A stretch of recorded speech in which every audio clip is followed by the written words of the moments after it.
quick behind the scenes tour of my 375 gallon custom built acrylic tank. As you can see, there's the tank sitting on top of a stainless steel stand, which was made by scratch. 120 gallon sump down below. All the pumps, as you can see on the far right hand side on the back.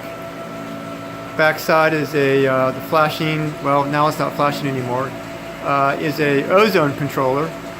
I have a controller that controls all of my temperatures and stuff, so temperature or pH, aqua controller.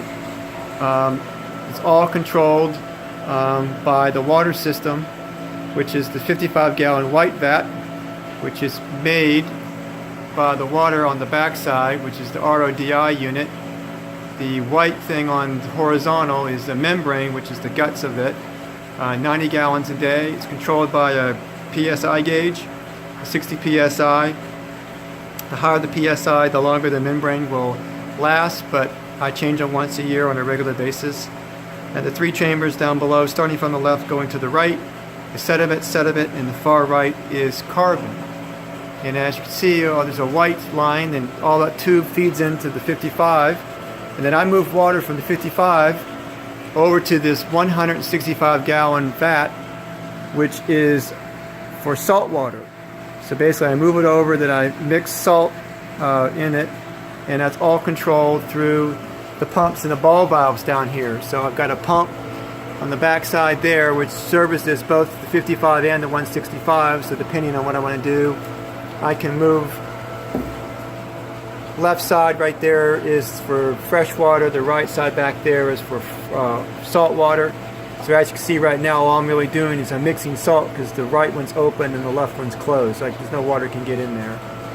And after all that's done, then I basically can do a water change, which is controlled by that back pump with the red handle.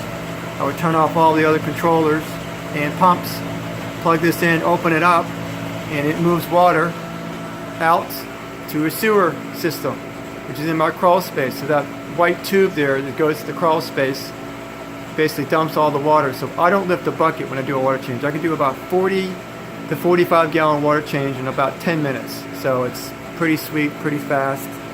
There's no excuse for me not doing a water change. As you can see, there's a hospital tank. New fish arrive in there, 7 to 10 days. I've got a nice Lineatus wrasse from Australia right there. It's eating now, but I want to get it eating for at least 3 to 5 days before I dose it with copper for at least a week or 10 days. Then I have some other tanks over here, 55 gallon with some various fish, butterflies.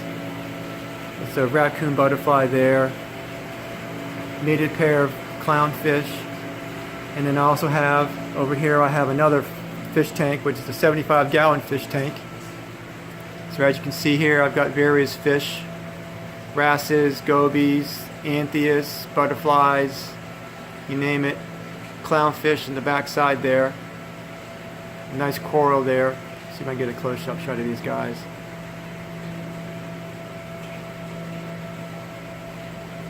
So that's really all there is to it. The only last thing I can probably say is I can basically service all these tanks via this 25-foot hose, which is connected right there where the blue and the red are.